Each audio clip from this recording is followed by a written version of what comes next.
Recently, I painted a full combat patrol for the Aeldari, and I speed painted my way through it over the course of a couple of days. And in that, you may have noticed when I filmed it and put it out that I didn't paint the farseer in the video. And the reason for that is that, like I imagine most of you out there, I wanted to spend that little bit more time on the character, as it's one of those centerpieces most people are going to look at. So I decided to take the same colour scheme and same colour palette, and a 2 to 3 hour span, and paint this farseer up in a nice scheme and a nice paint job, ready to lead our Aeldari forces into battle. As with the other one, this is an Iyyandan scheme. It's quite bright and colourful, and we started off with a red spray can undercoat. Then we can look at doing the yellow robes, and here I'm going to be doing most of the outer robes, and starting off grabbing a bottle of a reddish brown and applying a base coat over all of the robes that we do want in this yellow.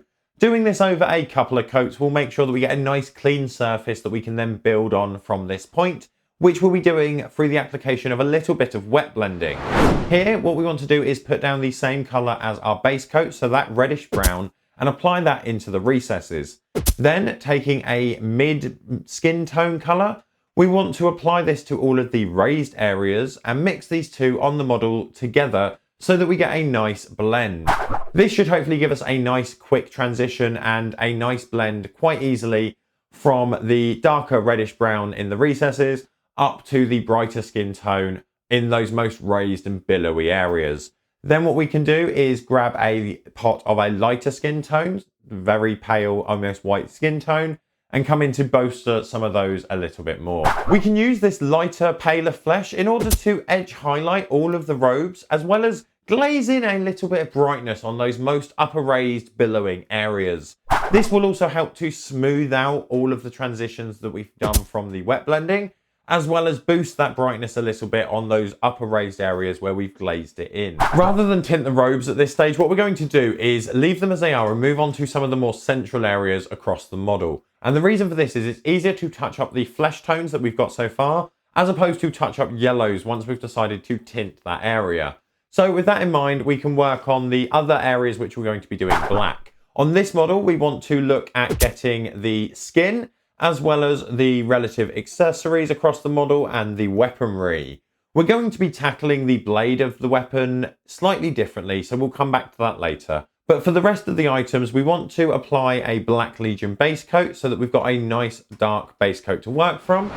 Then take a dark blue and work around all of the edges and all of the places where light would catch on these black items, just tinting the edges with this blue colour. Once this is done, we can take a desaturated paler blue, come around and pick out all of the edges again, but this time we want to make the edges thinner and focus more on the tips and corners of all of the black elements.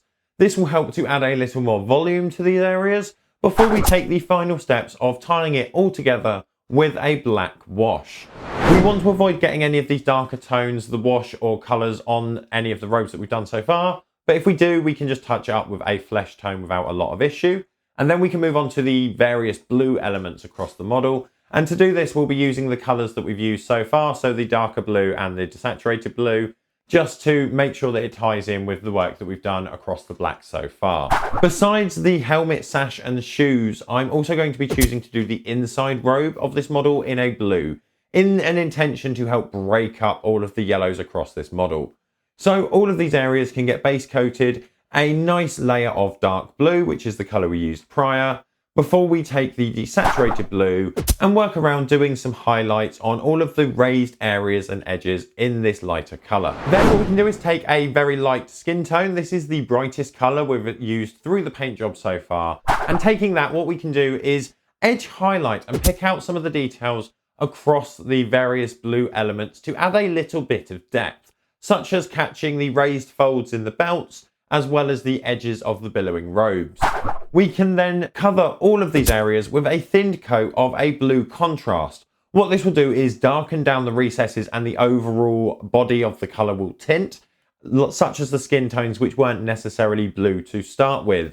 We do want to make sure that we tint this slightly, so watering down the contrast rather than using it straight out the pot if it is a bit too intense.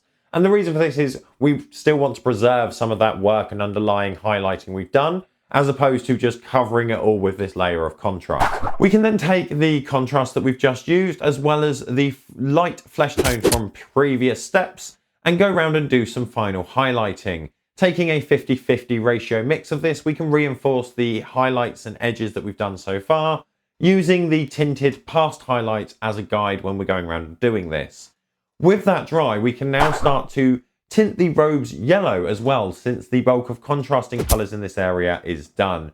So to do this, we can take a yellow contrast, and with one thin coat of this contrast, almost like magic, we get a beautiful change from skin tone to this lovely yellow with deep, rich shadows. I'm not sure how known this trick is. I always used to have difficulties painting yellow in a quick and efficient manner when I was younger, until someone sat me down and explained that a really simple way of doing it is paint flesh like you'd always paint flesh, and then use a yellow ink to tint the surface. And since I've discovered that, it's been kind of my go-to method for speed painting yellow, and I'm just not aware of a lot of people talking about it. I may have just not seen the videos where people do. But it's a nice, interesting trick, so I hope you enjoy learning about that one here. Anyway, let's move on with the rest of the model. And what we can do is look at tackling the main areas left. And here we've got a lot of the various emblems, dangly bits and gems across the model. So we can start off by applying a light flesh to all of these areas as a base coat. This will allow us to tint them in various ways using contrast. Here there are a lot of emblems across the chest, which we are going to be tinting with a yellow contrast. And then for the ones on the helmet, we'll come back to them, but we will be doing them black, just to avoid as much of a colour clash on these areas. Then we have the gems, and here we're going for red gems. And first we have the flesh base that we've already done, and we can give this a coat of a dark red contrast to start off with. Then we can come back in using the flesh tone to put in some reflection glints over the top and the bottom of the gems. Then finishing this off, what we can do is give it a lighter red glaze over the gems. Here I was using a red contrast. This helps to bring the gems together by giving us that reflection glint glowing through, but that deep red base to come from. We can then, if we wanted, spend a little bit more time reinforcing these glints and putting down potentially another layer just to reinforce and push that reflective nature. Alternatively, we could just slap some gloss on and that will also work.